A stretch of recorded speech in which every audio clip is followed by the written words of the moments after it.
একজন মানুষকে যদি জিজ্ঞেস করা হয় যে আপনি কতক্ষণ আগে ফেসবুকে ঢুকেছিলেন, তাহলে জবাব আসবে এই তো কিছুক্ষণ আগে। যদি তাকে জিজ্ঞেস করা হয় আপনি হোয়াটসঅ্যাপ কতক্ষণ আগে ঢুকেছিলেন, এই তো কিছুক্ষণ আগে। আপনি ইউটিউব কতক্ষণ আগে চালিয়েছেন, এই তো এতক্ষণ, এই কিছুক্ষণ আগে।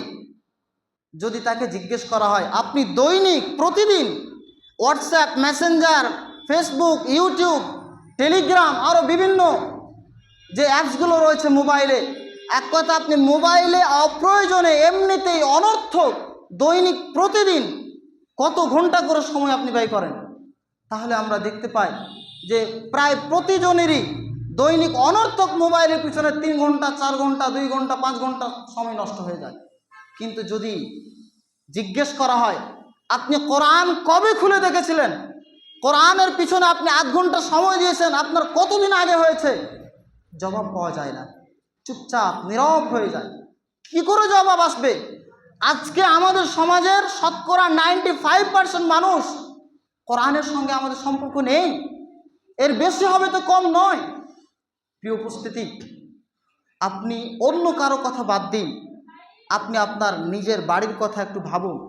আপনার বাড়িতে যে আলমারিতে কোরআন রাখা হয়েছে, সেই কোরআন মাজিদ অবশ্যই সেই জুজদান দিয়ে, কোরআনের কভার দিয়ে লেপ্টে রাখা হয়েছে ঠিক, কিন্তু সেই জুজদানের উপরে, কোরআনের উপরে সেই ধুলোবালির আস্তরণ জমে গেছে।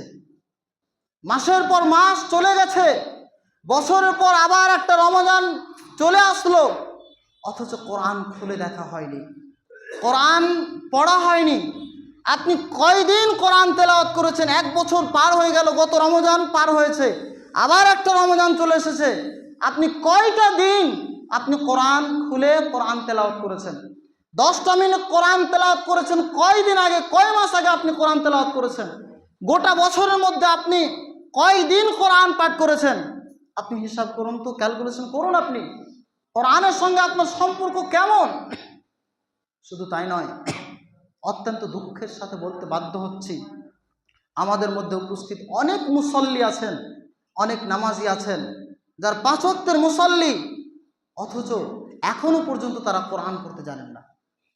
তাহলে আমরা দেখতে পাচ্ছি যে আমাদের সমাজের বেশিরভাগ মানুষ কোরআনের সঙ্গে আমাদের সম্পর্ক নেই, কোরআনের সঙ্গে আমাদের সম্পর্ক ছিন্ন করে ফেলেছি, ডিসকানেক্ট হয়ে গেছে যেন আমাদের কোরআনের সঙ্গে সম্পর্কটা।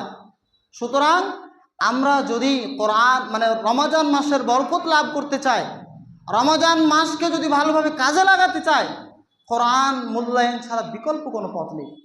কোরআনের দিকে আবার আমাদেরকে ফিরে আসতে হবে। কোরআনের সঙ্গে সম্পর্ক ছিন্ন করা যাবে না। অথচ বাস্তবতা তাই বলছে, আজকে আমাদের বেশিরভাগ মানুষই আমরা কোরআনের সঙ্গে সম্পর্ক ছিন্ন করে ফেলেছি, কোরআন আমরা পড়তে জানি না। সম্মানিত উপস্থিতি, আল্লাহ রাব্বুল আলামিন কোরআনুল কারীমের মধ্যে তুলে ধরেছেন সূরা আল ফুরকানের 30 নম্বর আয়াত। আপনি খেয়াল করুন, কত ভয়ঙ্কর একটা বাণী আপনার জন্য। যারাই আমরা কোরআনের সঙ্গে সম্পর্ক ছিন্ন করে ফেলেছি, তাদের জন্য খুব ভয়াবহ একটা বাণী এই আয়াতটি। আল্লাহ রাব্বুল আলামিন তুলে ধরছেন, ওয়াকাল আর রাসূল, কিয়ামতের দিন রাসূল সাল্লাল্লাহু আলাইহি সাল্লাম আল্লাহকে বলবেন, ইয়া রব্বি, হে আমার প্রতিপালক, হে আমার রব, ইন্না কওমি ইত্তাখাযু হাযাল কুরআনা মাহজুরা, আমার উম্মত এই কোরআনকে বর্জন করেছে, কোরআনকে পরিত্যক্ত করেছে। তাহলে কোরআনকে বর্জন করার কি ভয়াবহ পরিণাম, যে আল্লাহ রাসূল সাল্লাল্লাহু আলাইহি সাল্লাম সেই দিন বিচারের কাঠগড়ায় আল্লাহর সামনে অভিযোগ দায়ের করবেন আমাদের ব্যাপারে, যারাই আমরা কোরআনের সঙ্গে সম্পর্ক ছিন্ন করে ফেলেছি, যে হে আল্লাহ, হে আমার রব, আমার এই কওম, সেই ব্যক্তি কোরআনের সঙ্গে সম্পর্ককে ছিন্ন করে ফেলেছিল। যদি এই অভিযোগ রাসূল সাল্লাল্লাহু আলাইহি সাল্লাম কিয়ামতের দিন দায়ের করেন আল্লাহর সামনে আমাদের ব্যাপারে, আমরা কিভাবে সেই দিন আল্লাহর সামনে আমরা দাঁড়াবো? কিভাবে রাসূল সাল্লাল্লাহু আলাইহি সাল্লামের সামনে আমরা দাঁড়াবো? আমাদের পরিণামটা কি হবে? আমরা কি একটু ভাববো না? এই ভাবার সময়টুকু কি আমাদের নেই? সম্মানিত উপস্থিতি, আসুন আমরা একটু যাচাই করি যে আমরা কোরআনকে পরিত্যক্ত করেছি কিভাবে। দেখুন, আজকে আমাদের সমাজে শতকরা 95% প্লাস মানুষ হবে যারা কোরআন পড়তেই জানি না, অথচ বয়স তার 20 বছর, 40 বছর, 60 বছর, 70 বছর হয়ে গেছে, কিন্তু কোরআন পড়তে জানে না। এবং 5% মানুষ যদি জানে কোরআন পড়তে, তাহলে এদের মধ্যে থেকে হয়তো 3% মানুষ এমন হবে যারা কোরআন পড়তে জানে ঠিক, কিন্তু তাজবিদ সহকারে শুদ্ধভাবে কোরআন পড়তে জানে না। আবার যদি 2% মানুষ মনে করেন জানেন, তাহলে তারা জানার পরে নিয়মিত কোরআন তেলাওয়াত করেন, কোরআনকে নিয়ে চর্চা করেন, কোরআনকে নিজের জীবনে মেনে চলার চেষ্টা করেন, বাস্তবে রূপদান করেন, এমনটাও খুঁজে পাওয়া মুশকিল। 2% মানুষও পাওয়া যায় না। তাহলে আমরা বুঝতে পারছি যে জীবনের কোনো না কোনো পর্যায়ে আমরা প্রত্যেকেই কোরআনকে আমরা আমাদের জীবন থেকে ছিন্ন করে ফেলেছি। যদি কেউ আমরা কোরআন পড়তে জানি, কোরআন শুদ্ধভাবে তেলাওয়াত করতে জানি, ব্যক্তিগত জীবনে কোনো আমল নেই। যদি ব্যক্তিগত জীবনে কোরআনকে নিয়ে আমল করার চেষ্টা করি, পারিবারিক জীবনে কোনো বাস্তবতা নেই, মূল্যায়ন নেই। পারিবারিক জীবনে যদি মূল্যায়ন কিছু করার চেষ্টা করে থাকি, সামাজিক জীবনে মূল্যায়ন নেই, তাহলে আমরা যেন কোরআনকে পরিত্যক্ত করে ফেলেছি, কোরআনকে বর্জন করেছি। সম্মানিত উপস্থিতি, তো এই কোরআনকে যদি আমরা বর্জন করে ফেলি, তাহলে কোরআন আমার বিপক্ষে সাক্ষী দিবে এবং রাসূল সাল্লাল্লাহু আলাইহি ওয়াসাল্লামও কিয়ামতের দিন আমাদের বিপক্ষে আল্লাহর কাছে অভিযোগ দায়ের করবে যে হে আল্লাহ, আমার উম্মত এই কোরআনকে বর্জন করেছে। সম্মানিত উপস্থিতি, দুনিয়াবি জ্ঞানে আমরা কত জ্ঞানী, অনেক বিষয়ে পাণ্ডিত্য অর্জন করে ফেলি, নানাবিধ বিষয়ে কত জ্ঞান আমরা রাখি, যদিও কোন বিষয়ে আমাদের অজানা থাকে জানার চেষ্টা করি।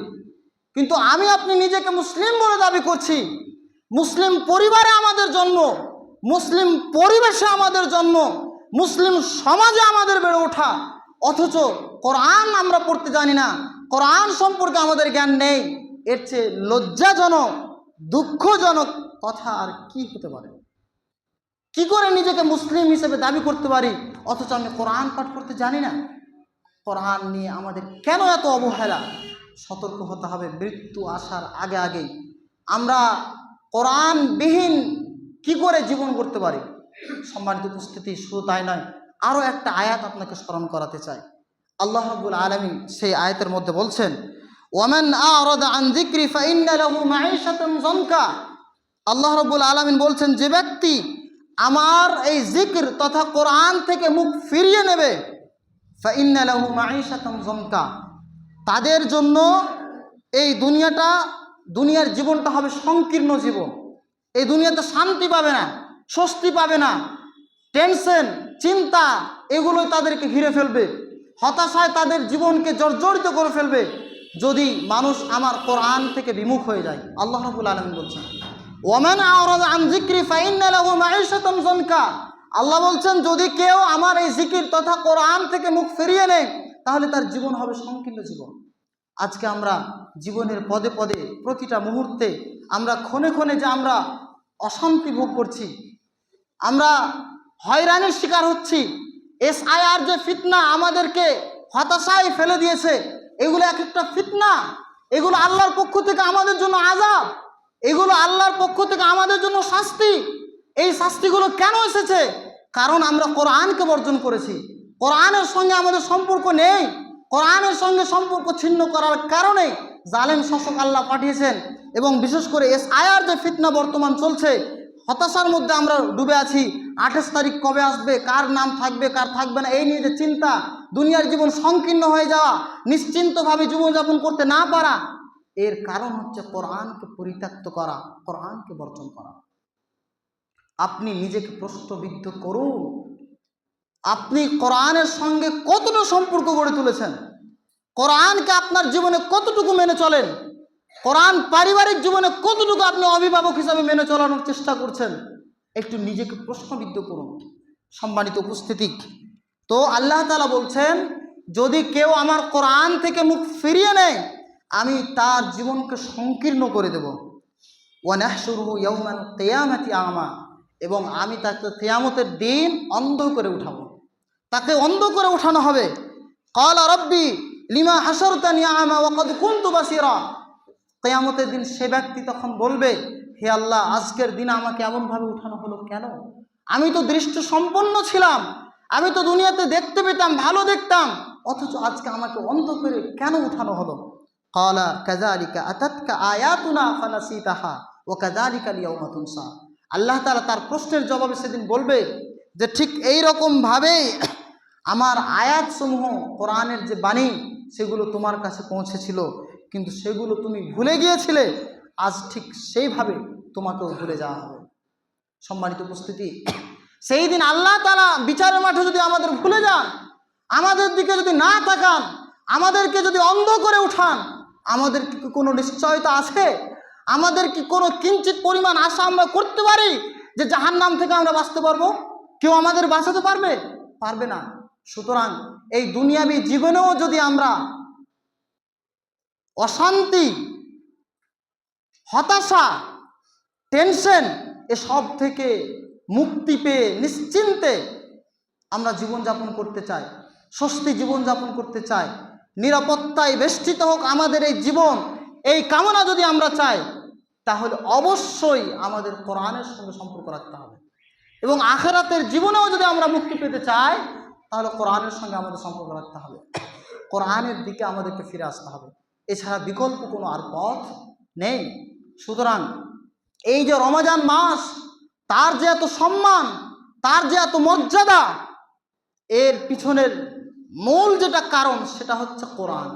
এই কোরআনকে আমাদের জীবনের কেন্দ্রবিন্দুতে রাখতে হবে, কোরআনকে কেন্দ্র করে আমাদের জীবন পরিচালনা হবে। ব্যক্তিগত জীবন, পারিবারিক জীবন, সামাজিক জীবন, জীবনের প্রত্যেকটা ক্ষেত্রে কোরআনকে ফলো করে আমাদের চলতে হবে। তবেই দুনিয়াবী জীবনও আমরা শান্তি পাব, দুনিয়াবী জীবন আমাদের সুখ শান্তিতে ভরে উঠবে, এবং আখিরাতের জীবনও আমরা জাহান্নাম থেকে মুক্তি লাভ করব, জান্নাত লাভ অর্জন করতে পারব। যাই হোক, সম্মানিত উপস্থিতি, সময় শেষ হয়ে গেছে। আলোচনা দীর্ঘ না করে পরিশেষে আমরা বলবো যে আসুন আমরা কোরআনের দিকে ফিরে আসি, কোরআনের সঙ্গে আমাদের সম্পর্ক গড়ে তুলি। যারা এখনও পর্যন্ত আমরা কোরআন শিখিনি, কোরআন পড়তে জানি না, আমরা প্রতিজ্ঞা করি, আমরা দৃঢ় শপথ করি যে আর নয়, যে কোনো মূল্যে হোক না কেন সর্বোচ্চটুকু দিয়ে আমরা কোরআন পড়ব, কোরআন শিখব, কোরআনকে জানব, বুঝব, কোরআনকে নিয়ে চর্চা করব, কোরআনকে আমাদের জীবনে বাস্তবায়ন করার চেষ্টা করব। আল্লাহ সুবহানাহু ওয়া তাআলা আমাদের সকলকে এই তৌফিক দান করুক। আমিন। আল্লাহুম্মা সাল্লি আলা মুহাম্মদ ওয়া আলা আলি মুহাম্মদ কামা সাল্লাইতা আলা ইব্রাহিম ওয়া আলা আলি ইব্রাহিম ইন্নাকা হামিদুম মাজিদ।